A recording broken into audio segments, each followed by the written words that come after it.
Pernah gak sih kamu ngerasa kerjaan kamu sebenarnya nggak seberapa berat, tapi capeknya itu justru karena orang-orang yang ada di sekitar kamu.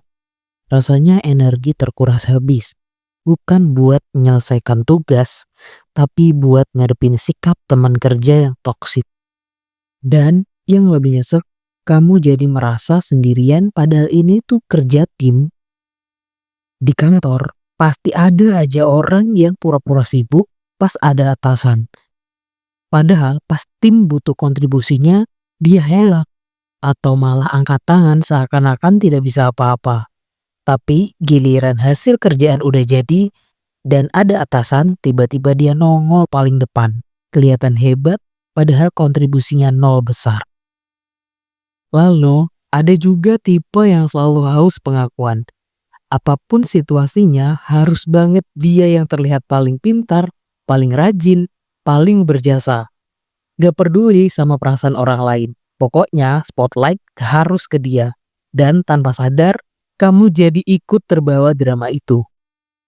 Belum lagi kalau ada konflik kecil di tim. Bukannya dicari solusi, malah dibesar-besarkan. Jadi bahan gosip, jadi bahan sindiran. Sampai akhirnya masalah kecil bisa berubah jadi api besar yang menghancurkan suasana kerja. Capeknya lagi, ada orang yang sok ngatur. Semua orang disuruh ini itu, tapi dia sendiri gak pernah turun tangan. Baru muncul pas semua sudah beres, kayak superhero kesiangan. Ironisnya, sering banget orang kayak gini justru dapat perhatian positif dari atasan karena kelihatan peduli.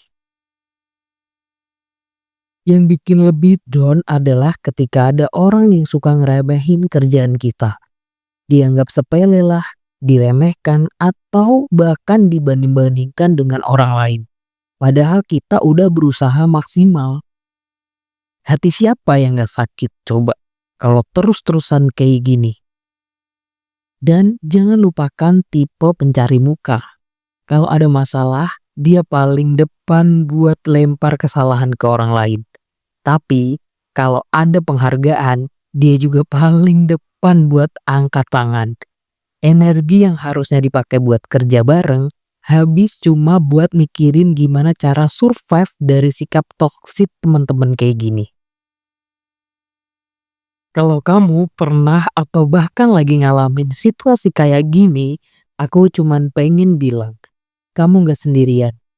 Banyak orang di luar sana yang juga ngerasa capek bukan karena kerjaan, tapi karena lingkungannya. Dan itu valid.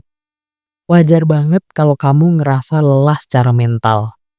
Jadi, gimana cara ngadepinnya? Pertama, sadar dulu kamu nggak akan bisa kontrol sikap orang lain. Tapi kamu bisa kontrol responmu. Tarik batasan yang jelas, jangan biarin energi kamu habis buat orang toksik. Kamu harus fokus sama apa yang bisa kamu kerjakan dan tunjukin kualitasmu lewat konsistensi. Kedua, bangun support system. Cari rekan kerja yang sehat, yang bisa diajak saling dukung, karena satu teman sehat lebih berharga daripada 10 teman toksik. Kerjaan mungkin bisa bikin capek fisik, tapi teman kerja toksik bisa bikin capek batin. Dan capek batin itu jauh lebih berat. Jadi, jangan lupa jaga diri kamu. Ingat, kerja itu bagian dari hidup, bukan seluruh hidup. Kalau kamu punya teman toksik, jangan sampai kamu ikut jadi toksik buat dirimu sendiri. Karena pada akhirnya, kamu lebih berharga daripada sekedar pujian atasan atau omongan kantor.